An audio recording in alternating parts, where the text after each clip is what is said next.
Ambassador Krill, you will travel to Earth and negotiate a trade agreement with the humans. It's a simple assignment. Simple, he says, as if dealing with those chaotic bipeds could ever be described as simple. I'd rather wrestle a Zorblaxian slime beast. But hey, who am I to argue with the esteemed High Council of the Galactic Confederation? So here I am, hurtling through space towards the blue marble that has the entire galaxy in an uproar. Humans, the new kids on the intergalactic block, barely out of their cosmic diapers, yet already causing more trouble than a Quanturian lava squid in a methane refinery. Day 1 on Earth. I've arrived at the human capital, a place they call Washington, D.C.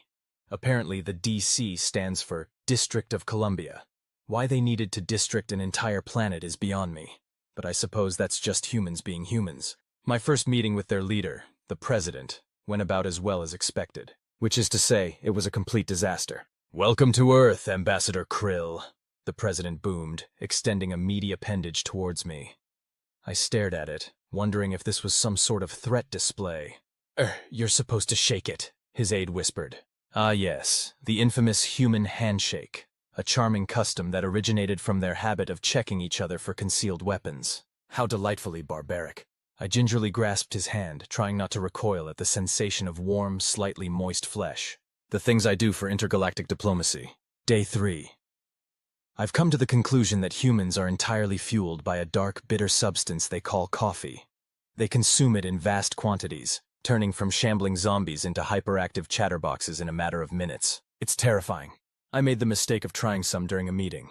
Let's just say that my species was not built to handle caffeine. I spent the next 3 hours vibrating so fast I nearly phased through my chair. Day 7. Today, I learned about human sports. Apparently, they enjoy watching groups of their kind chase various shaped objects across designated areas. The one called football seems particularly popular, despite rarely involving their feet or anything resembling a ball. I attended a Super Bowl as part of my cultural research. The deafening roar of the crowd, the bone-crushing tackles, the obscene amounts of snack foods, it was glorious chaos. I may have gotten a bit carried away and started a wave. Who knew I had it in me? Day 12, I've made a grievous error. In an attempt to understand human humor, I tried my hand at stand-up comedy at a local open mic night. Turns out, my carefully researched jokes about human mating rituals and waste elimination practices didn't quite land as expected. The silence was deafening. I could have heard a silent moth of Epsilon 9 sneeze. Note to self, humor is subjective and humans are very touchy about their reproductive organs. Day 18. The trade negotiations are progressing. And by progressing, I mean they're an absolute clown fiesta. The humans insist on exchanging our advanced, faster-than-light technology for something called fidget spinners and avocado toast. I tried explaining that we have no use for such trinkets, but they assured me they're all the rage. I'm starting to suspect that humans are collectively pulling my leg. Do they even know I don't have legs to pull? Day 25. Just when I thought I had humans figured out, they go and surprise me. Today, a small human larva, I believe they call them children, approached me in the park. Instead of running away screaming like most adults, she simply said, "Cool costume, mister," and offered me a partially melted frozen dairy treat. I was touched by her gesture and accepted the ice cream gracefully. It was sickeningly sweet and started to melt all over my exoskeleton, but the sentiment was nice. Maybe there's hope for these weird apes after all. Day 30. As my mission on Earth draws to a close, I find myself oddly reluctant to leave. These humans, with all their contradictions and chaos, have grown on me, like some sort of benign fungal infection. Sure, they're loud, messy, and prone to solving problems by hitting them with increasingly larger objects. But they're also creative, resilient, and capable of surprising kindness. I've recommended to the High Council that we proceed with the trade agreement, not because of the fidget spinners, though I'll admit they are strangely addictive, but because I believe the galaxy could use a little more human chaos. As I prepare to board my ship, I overhear 2 humans discussing my departure. "Man, I'm gonna miss that weird bug dude," one says. "Yeah," replies the other. "He was all right for an alien." I chittered softly to myself. High praise indeed, coming from a human. Maybe this diplomat gig isn't so bad after all. Now, if you'll excuse me, I need to figure out how to explain to the High Council why my expense report includes 47 boxes of Pop-Tarts and a lifetime subscription to Netflix. Diplomat Krill signing off. As I settled into my ship's cockpit, ready to blast off from this peculiar blue marble, a frantic knocking on the hull caught my attention. Puzzled, I extended the ship's external sensors, only to find a small group of humans gathered around my vessel, waving their arms frantically. With a sigh that rustled my mandibles, I lowered the ramp. What now? Had they discovered some new Earth delicacy they absolutely had to share? Perhaps they wanted to introduce me to yet another incomprehensible human pastime, like extreme ironing or cheese rolling. To my surprise, it was the president himself, red-faced and out of breath, flanked by a couple of Secret Service agents who looked like they'd rather be anywhere else. "Ambassador Krill!" the president wheezed, clutching a stitch in his side. "Thank goodness. We caught you. Before you left." I blinked all four of my eyes in rapid succession. "Is everything all right, Mr. President? Did you forget to give me another useless tchotchke to remember Earth by?" He shook his head, finally catching his breath. No. It's much more important than that.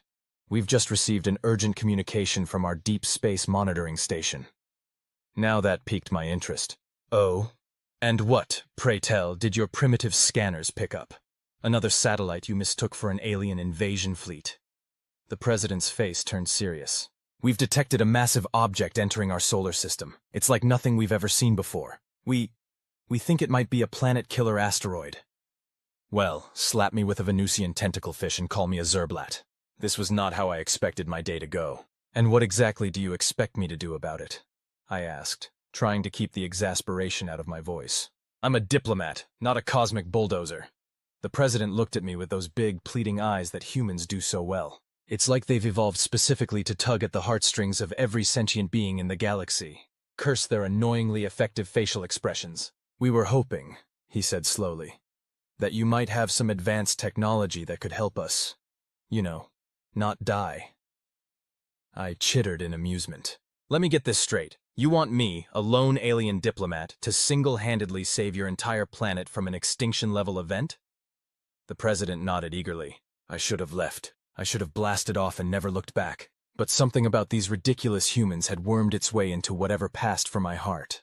Maybe it was their absurd optimism, or their ability to find humor in the face of certain doom. Or maybe I just couldn't bear the thought of a universe without pizza. Fine, I sighed, my antennae drooping in resignation. I'll see what I can do. But I want it on record that this is way above my pay grade. The next few days were a blur of frantic activity.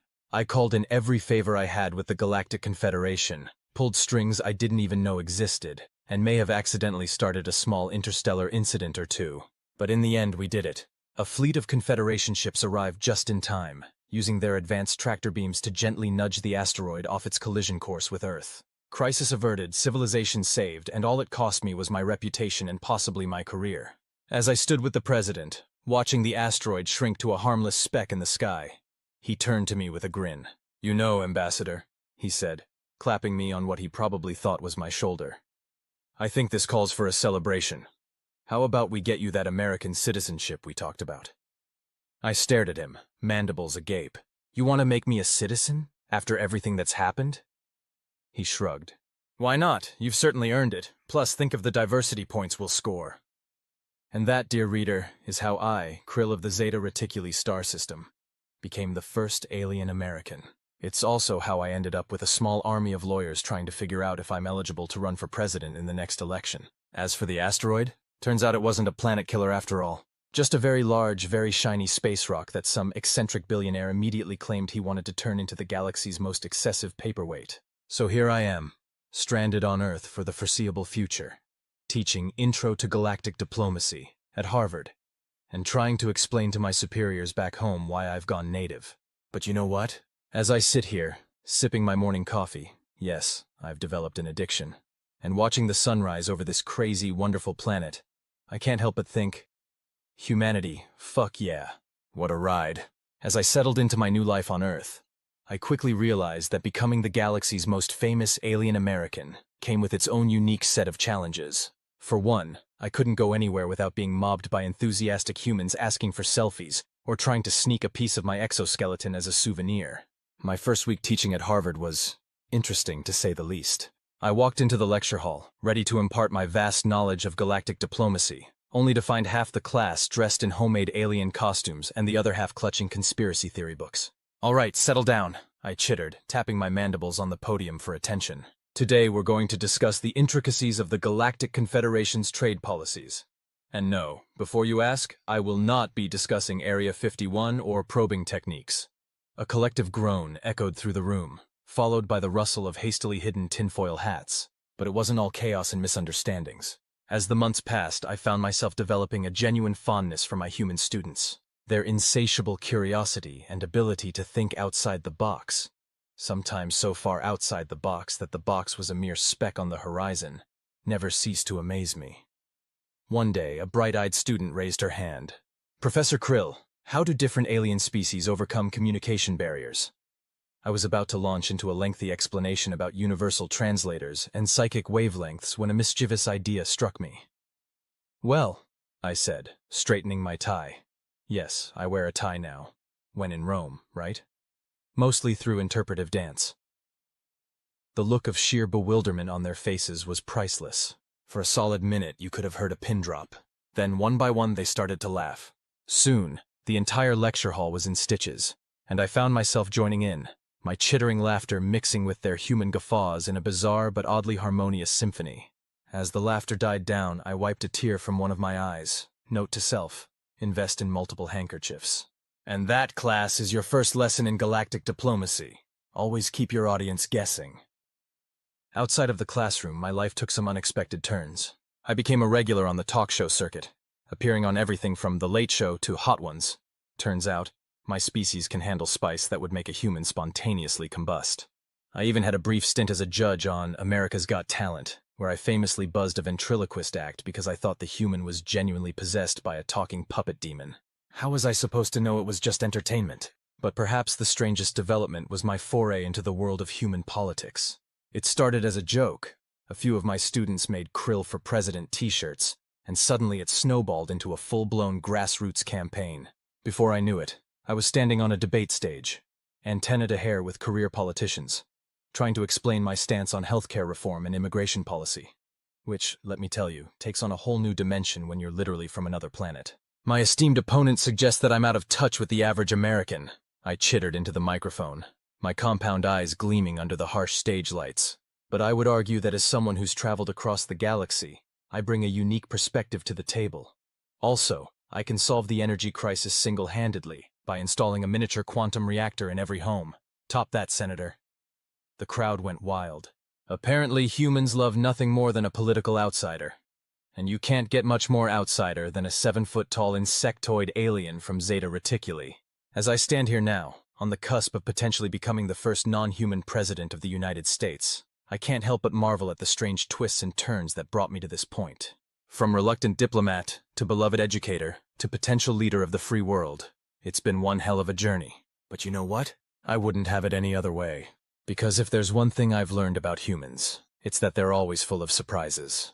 Just when you think you've got them figured out, they go and elect an alien as their president. So here's to the future, whatever it may hold. May it be as weird and wonderful as the species that's welcomed me into their world.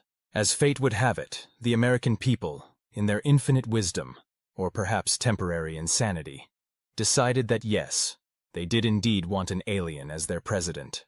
The inauguration was a sight to behold, a sea of humans cheering as I, Krill of Zeta Reticuli, placed all 4 of my upper appendages on a copy of the Constitution and took the oath of office. My first act as president? Replacing the traditional Hail to the Chief with the Galactic Anthem, a series of melodic clicks and whistles that left the Marine Band in a state of utter confusion. Hey, if you're going to have an alien president, you might as well go all in. The first 100 days of my administration were eventful, to say the least. My State of the Union address went viral when I accidentally activated my natural bioluminescence halfway through, turning the entire event into an impromptu rave. My fellow Americans, I clickety-clacked, glowing like a deranged firefly. Today we stand on the precipice of a new era. An era of interstellar cooperation, of technological marvels beyond your wildest dreams, and of course, better coffee in the White House. Seriously, who's been buying this swill? Foreign relations took on a whole new dimension. At my first G7 summit, I may have inadvertently insulted the French president by mistaking his elaborate hairdo for a symbiotic life form. In my defense, it did look suspiciously alive, but it wasn't all diplomatic faux pas and bioluminescent blunders. We made real progress. Our clean energy initiative, powered by miniaturized quantum reactors, turned America into a green superpower overnight. The healthcare system was revolutionized with the introduction of nanobots that could cure everything from the common cold to male-pattern baldness, much to the chagrin of the toupee industry. Of course, there were challenges. The birthers had a field day with me. Apparently being born on a different planet entirely was even more suspicious than being born in Hawaii. I tried to explain that technically I was born from an egg sac, but that just made things worse. And don't even get me started on the conspiracy theorists. Every time I so much as sneezed, there were a dozen YouTube videos claiming I was trying to spread an alien virus or communicate in code with my mothership. But perhaps the biggest challenge came when we made first contact with a new alien species. As luck would have it, they arrived smack dab in the middle of the Super Bowl halftime show. Picture this: 100 million viewers tuned in, expecting to see a holographic Michael Jackson moonwalking across the field. Instead, they got a massive UFO descending from the skies, casting a shadow over the entire stadium.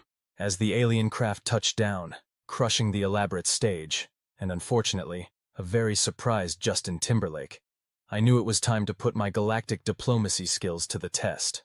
I strode onto the field, my Secret Service detail struggling to keep up with my long insectoid legs. The ship's hatch opened with a hiss, and out stepped, well, let's just say they made me look positively huggable in comparison. "Greetings," I chittered, spreading my arms wide in what I hoped was a universal gesture of peace. "Welcome to Earth. I'm President Krill. We come in peace, and we were kind of in the middle of something, so if you could make this quick." The alien leader, a mass of writhing tentacles topped with what looked unsettlingly like an inside-out sock puppet, gurgled something that my universal translator rendered as, "We seek the one you call the King of Pop. We have traveled far to learn the secrets of the moonwalk." I blinked all four of my eyes rapidly. "I'm afraid I have some bad news for you." And so began the strangest diplomatic negotiation in Earth's history, broadcast live to millions of bewildered viewers. Who knew that the fate of humanity would hinge on my ability to teach a tentacled alien how to moonwalk? As I stand here now, watching the leader of an advanced alien civilization attempting to slide backwards across the 50-yard line, I can't help but marvel at the absurdity of it all. Humanity, in all its chaotic, unpredictable glory, had not only accepted an alien as their leader, but had somehow turned Earth into the galaxy's hottest new tourist destination. As my presidential term progressed, life on Earth continued to evolve in ways that even I, an alien with centuries of intergalactic experience, couldn't have predicted. The arrival of our moonwalk-obsessed visitors, now affectionately dubbed the Jacksonian Jellies by the media, sparked a renaissance in Earth's entertainment industry. Suddenly, every alien species in the known universe wanted a piece of human pop culture. We had Andromedans lining up for miles to attend Broadway shows, Neptunians binge-watching entire seasons of Friends in a single day. Their year is 165 Earth years long, so a day for them is, well, you do the math. And even the notoriously stoic Vulcanoids couldn't resist the allure of reality TV. "I fail to understand the logic," one Vulcanoid ambassador told me, "but I find myself strangely compelled by the romantic entanglements of these Kardashians." Earth quickly became the galaxy's premier vacation destination. Times Square was now a bustling hub of interstellar tourism, with holographic billboards advertising everything from Martian mud baths to Jovian jazz clubs. The Statue of Liberty got a makeover, her torch now shooting a beam of light visible from orbit, our very own "You Are Here" sign for confused alien tourists. Of course, this sudden influx of extraterrestrial visitors came with its own set of unique challenges. The TSA had to develop new protocols for beings made of pure energy, and New York's famous hot dog vendors had to expand their menus to include options for creatures with 13 stomachs and a severe allergy to carbon-based matter. My administration worked tirelessly to keep up with these rapid changes. We established the Department of Interplanetary Affairs, tasked with everything from negotiating trade deals with the Andromeda Galaxy to ensuring that Earth's toilets could accommodate all known forms of alien waste disposal. But perhaps our greatest challenge came from an unexpected quarter: the internet. As it turns out, giving aliens access to human social media was like introducing puppies to bubble wrap. Endlessly entertaining, but potentially disastrous. We had our first major crisis when a well-meaning Arcturian influencer attempted to start a viral dance challenge based on Earth's tectonic plate movements. The resulting seismic activity reshaped the coast of California and gave Japan a new island. "In my defense," the sheepish Arcturian told me as we surveyed the damage, "it got like 1 billion likes." Then there was the incident with the Syrian meme lords. They discovered cat videos, and in their enthusiasm, attempted to beam a giant holographic kitten playing with a ball of yarn directly into Earth's atmosphere. The resulting light show was visible from Mars and caused a planet-wide panic until we could explain that no, the galaxy was not being attacked by a colossal space cat.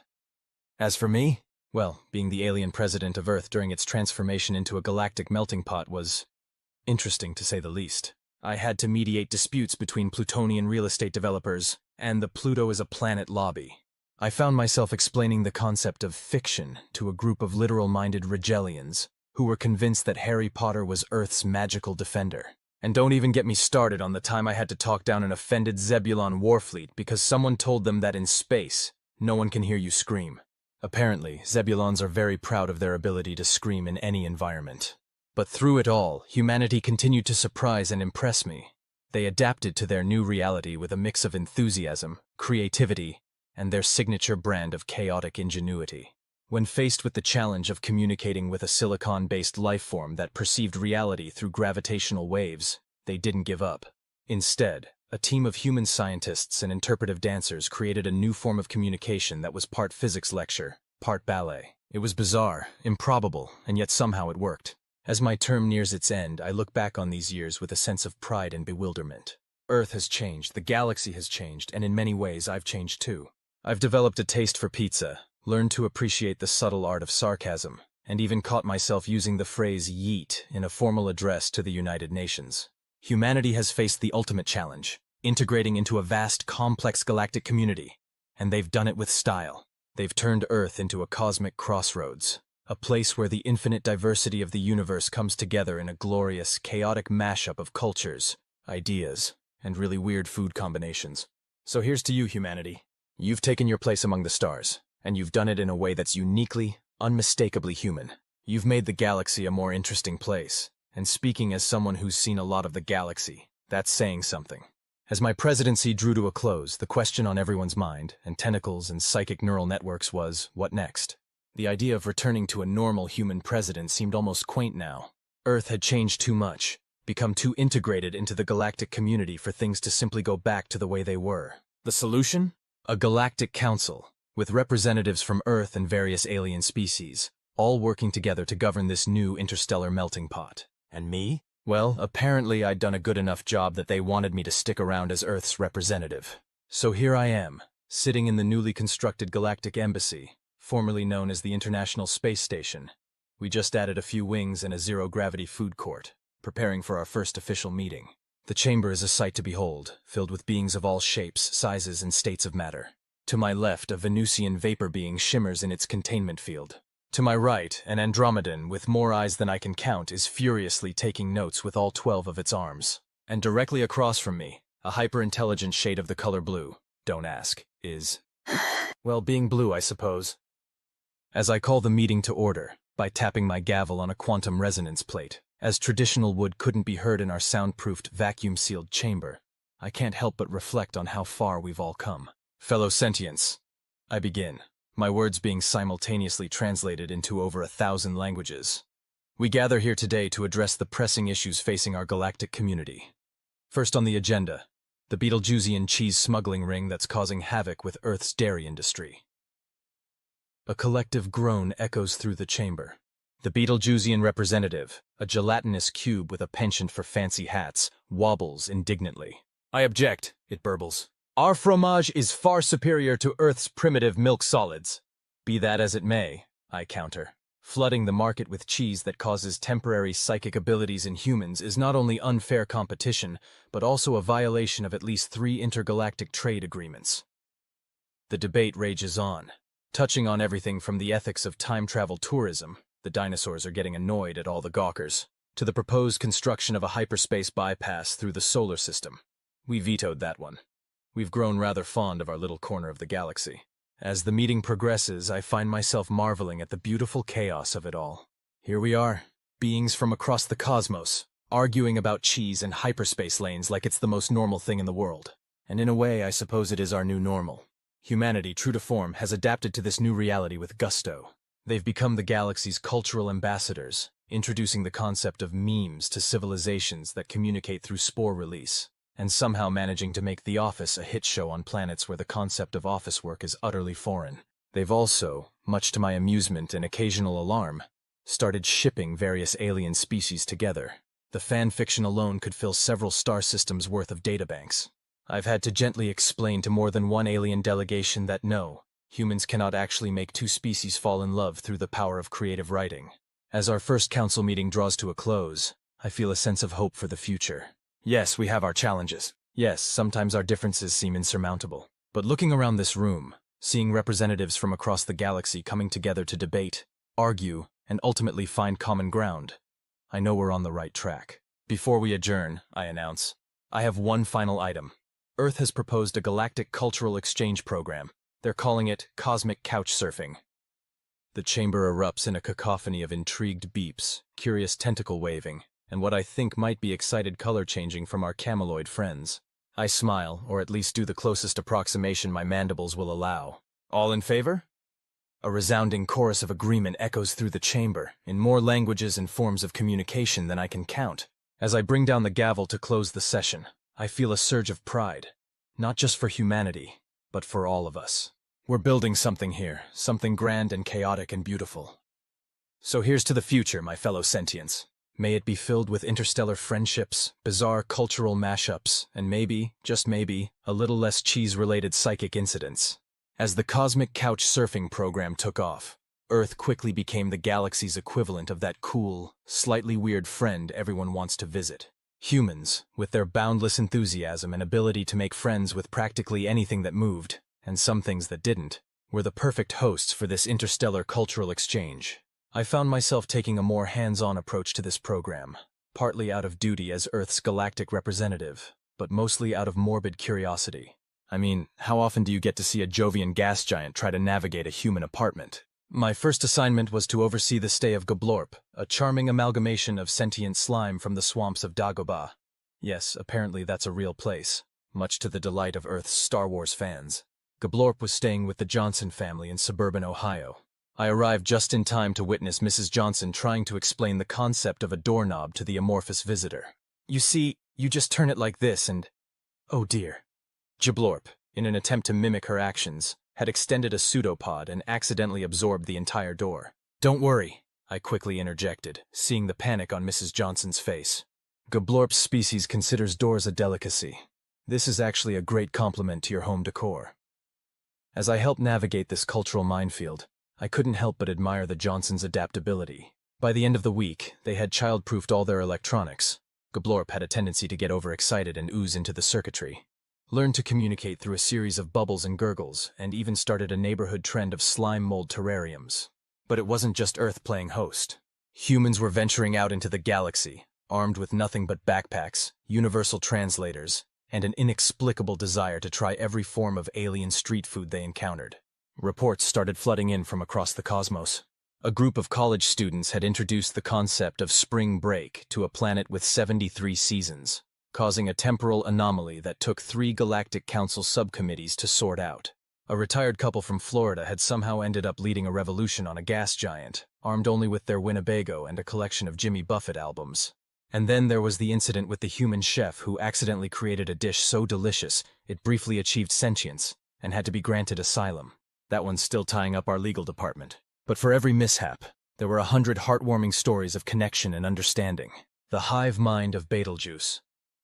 5 learned the joy of individuality through a marathon session of Dungeons and Dragons. A solitary Kuiper Belt object discovered the pleasure of company during a knitting circle in Portland. As for me, I found myself playing cultural attaché more often than not. One particularly memorable evening, I had to explain the plot of Inception to a group of 4-dimensional beings who experience time non-linearly. So you see, I said, gesturing with all 4 of my upper appendages, the dream within a dream is like... Actually, you know what? Let's just watch Bill and Ted's Excellent Adventure instead. It might be easier to follow. The program wasn't without its critics, of course. Some argued that this level of cultural exchange was happening too fast, that we risked losing our unique identities in this grand cosmic melting pot. But as I stood on the observation deck of the Galactic Embassy, watching ships from 100 different worlds come and go, I knew we were on the right path. Because for every difference we discovered, we found 100 similarities. It turns out that no matter where you come from in this vast universe, everyone enjoys a good laugh, a kind gesture, and apparently, cat videos. The latter had become a form of universal currency at this point. Humanity had taken its place among the stars not as conquerors or mere observers, but as the galaxy's ultimate connectors. They had an uncanny knack for finding common ground with beings so alien they defied description, usually over something as simple as a shared meal or a bad joke. As I prepared for another day of mediating interstellar couch surfing disputes, yes, apparently even advanced civilizations sometimes forget to do the dishes, I couldn't help but smile. The universe was a stranger, more wonderful place than ever before, and humanity was right at the heart of it all, doing what they do best, making friends, causing chaos, and somehow, against all odds, making it work. Humanity? Fuck yeah. Keep surfing those cosmic couches, you beautiful, bizarre ambassadors of Earth.